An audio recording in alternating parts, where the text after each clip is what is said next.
Now I want to ask you something. So I know exactly what role you played in the military. Are you willing to share that with my audience? What what you did in the military, or is that something you want to keep to yourself? I wasn't like doing anything top secret. I was actually a bosun's mate, so it's pretty much ship maintenance. I was also a master helmsman, so So you're in a the lot of Navy. yeah, I was in the Navy. Okay. So I did a lot of like the ship maintenance and driving the ships and all the little knickknacks So that you people were aren't out to aware sea of. a lot. Yeah, a lot. How I what was spent that like? it was an experience. I actually was stationed overseas in Japan for 3 years. Loved it. What? Yeah, it was a great time. I bet. Very, very, very welcoming people. Amazing culture. Loved all 3 years over there. And then Isn't it a really for nice place to party too? Like, aren't they have a lot of oh amazing places to yes, party there. It's like I all mean, they lit have the up. whole. Yeah, they have like a whole district dedicated to it. They have the Rapungi district. It's a whole district. Pretty much at nighttime, it's party central, and they do know how to party. I mean, they will party until about like 2, 3 in the morning, and then get up and go to work like it was nothing. And a lot of the places where, I have a lot of military background for me. I mean, I didn't serve, but, family and things of that nature. Hmm. We won't get into too much of that, but I'm a little different when it comes to that. But, one of the things I know from conversations I've had with other people in the community is that in some places where where soldiers are stationed, a lot of times the community is not very happy about them being there. How did you find yourself received by the Japanese? I'm not sure where you were, so I'm just gonna say Japanese, but the community there, um, when they see the soldiers, when they see all the people coming in. So I during the time I was there from '09 to 12, I never felt any sort of hostility from them. I always felt very, very welcomed. I mean, there would be times I would go out to the bar with my friends and we're having a conversation and some of the other fellow the Japanese patrons would come over and go, hey, you're in the Navy, and it's like, yes, and they're like, let me buy you a drink. That's good. I was, No, that's oh, like being at okay. home then. Yeah. So it felt very welcoming. And it was one of the places where I felt safe. I could just go out by myself and still have a good time. I could just go out, hop the train, go to, Fook or wherever and have a great time and never worry about like, okay, they don't want us here. They don't like us. I never felt that. Now, did you document any of the stuff you were doing, or was that impossible to do because you were also technically you were on call, you were working? So it was really hard to document. I mean, I got to take pictures here Mm-hmm. and there, but some of the things you you don't document, like your nightlife and the party central. I bet. but but for the most part, I was able to take a lot of pictures, and I did write a few things down of experiences I didn't want to forget. Mm-hmm. Uh, just so I could remember, like, oh yeah, I did do this. I did have this experience in It this goes by place. fast, I can imagine. At the Yeah. moment, it feels like, especially when you're getting up at 4 in the morning, I'm Hmm. sure it feels like it never ends. But then when it's over, now looking back, I'm Yeah. sure you're like, gosh, that went by. That went by really fast. Mm-hmm. Oh boy. And how does it feel being on the other side, by the way? Oh, it is so weird. It's so weird. It's like you can't ever be ready. Like when you're the driver, you got control over the vehicle, so you know where the conversation's going. Uh-huh. But when you're the passenger, you're just like, Well, I'm just gonna. buckle in, baby, because we're just getting warmed up. So, all right. So here's the thing. I like to make the list of questions I'm asking people, precise. I have some that I'm going to ask everybody that comes here, but for you particularly, I really want to get your opinion on some political things, if you don't mind us diving into that for a moment. Okay.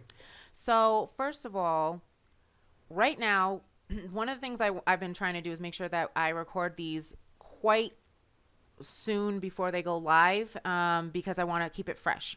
And there's Hmm. nothing more fresh going on right now than war with Iran. Oh man, yeah. Oh man. So you have military experience. Clearly, I mean, the Navy have a lot to do with, patrolling areas. I mean, we already saw in the news last year how Iran took over a ship. Hmm. Right. So I mean, maybe you can clarify more if you have more information than I do. I don't get too deep into politics, um, but what do you think? Like, here's my thing, and then you can give me yours. I just dropped my pen. I I feel like this is all a distraction by our president because he has, they're impeaching him, and so Oh he's yeah. he's trying to deflect and Yes. distract. But a lot of what people are saying on social media is, they think it's World War III. They kind of joked about it too. Hmm. So I want to Memes know, everywhere. right? So I want give me this is like a two-part for you. So one, I want to know how serious you think the threat is of having a major war with Iran, and then also what do you think about the way people are behaving about it on social media? That's actually a very good question and something I have been thinking over and discuss with family over it. I 100% agree that this is a deflection attempt by the president, mainly because of the impeachment. But at the same time, I believe this is like a kid having a temper tantrum because of the impeachment.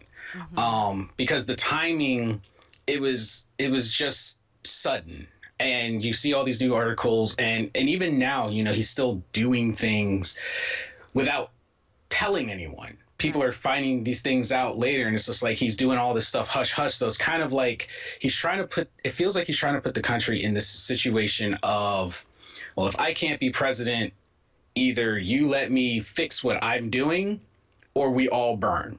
Mm. And I know that the jokes of a World War III, and I feel people are trying to make light of it because they don't want to have a panic about it. Right. Um, but if you And really some of pay it's young attention, people as well, and they don't have yeah, any concept of. they exactly, because I mean, what, people born in the year 2000 are just about to turn 20, so Right. they're thinking. They never had to live through these experiences. They never had to live through it. But if you really look at history, the history of America, we really haven't been in a time that there wasn't war. Right. I always say this to like younger people, I guess, because I'm a young person, but younger than myself. I always say this to young people, like, listen, you guys we've been in war, like you just said, they're going to be 20. Well, the entire time they've been alive for 19 years of that, we've been at war. But Yeah, the only thing is that we aren't experiencing it because it's not happening on our soil. And exactly. so that's why it's easy to make light of it in these hashtags for World War III and all this stuff that's going on because they Hmm. just never seen it. They haven't seen tanks roll through their streets and bombs blow up their houses. And uh, Exactly. and 9/11 was so long ago, so only the Yeah. people who really experienced it respect what that was. Hmm. Whether or not we could get into conspiracy theories about exactly what that was, but Oh, but no matter what, there was explosions and buildings came down, and yeah. and it's sad because I see things online. I don't know if you've seen these, but I've seen things online where people are like, oh, did 9/11 really happen, or is it all an illusion or a hologram? It's like, Yeah. no, Yeah. people No, lived it in New happened. York. Yeah. Like I'm pretty sure Manhattan they is know. not an illusion. Pretty sure they know. Oh God. So that's a whole other conversation we'll have to say for another time about like where people's brains are getting completely scrambled by the internet. Hmm. But but okay, so I hear what you're saying about Iran. Do you think that we are in danger of it though? I mean, I got what you're saying about him, why he's doing it and why they behave that way. But do you, as someone who's had experience, military experience, do you think this could be real? I always think a threat from another country is real. Because what we did literally was an act of war. It was Okay. a declaration of war. It was sudden. We weren't even aware of it, and I'm pretty sure that when we struck, obviously the general wasn't the only person that was killed in the attack. You've got to think on their side, because from our side, and this is once again, talking about the young people, they're just looking at it from like oh, okay, well, that's it, it's done, what's the worst that could happen. On their side, that's not how they're going to see it. Right. They're going to see it as my father was killed, my brother was killed, my husband was killed. Right. We demand justice. Where does America get off just doing that? Because in their eyes, it's no different than 9/11. Right. And there are people that are in Iran who we've seen the videos where they're like, we don't blame America, we blame the president. We blame Yeah. the people in power, but not everybody is on the same page with that either. So, And the thing about that is, our people in power who they're not on the front line, they're going to send, ever. yeah, they're going to send Some of them have served. some of them, but now Hmm. they're in their cushy little leather chairs, and they're just going Hey, to I'm in a send. cushy leather chair, and you're in a cushy I leather mean, chair. technically, I am We're too. both in But cushy leather chairs. Wait a minute. in their $50,000 cushy leather Okay, yeah, all chair, right, yeah, there's a and they're going to difference. send our brothers, our sisters, our husbands, our wives, our mothers, our fathers to go defend them. Right. So Well, of course, that's the cover of the book, but if you read further inside, it really has nothing to do with any of that. So, yeah, yeah. but but we won't get you into too much trouble because we want to keep your valor, darling. But so all right, one of the things you cannot do when you're a soldier is you cannot speak ill of the president.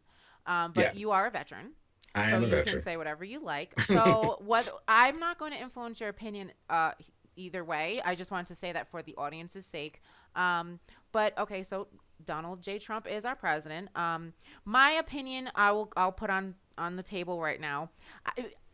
I get called a lib by people who don't like if I say something they disagree with. But Hmm. I don't consider myself a liberal or conservative. I'm just a person with common sense, and they don't have a box to check for that. I mean, maybe independent, maybe, but they don't have a box for that. So that's just who I am. When I look at Trump, I just see an entertainer.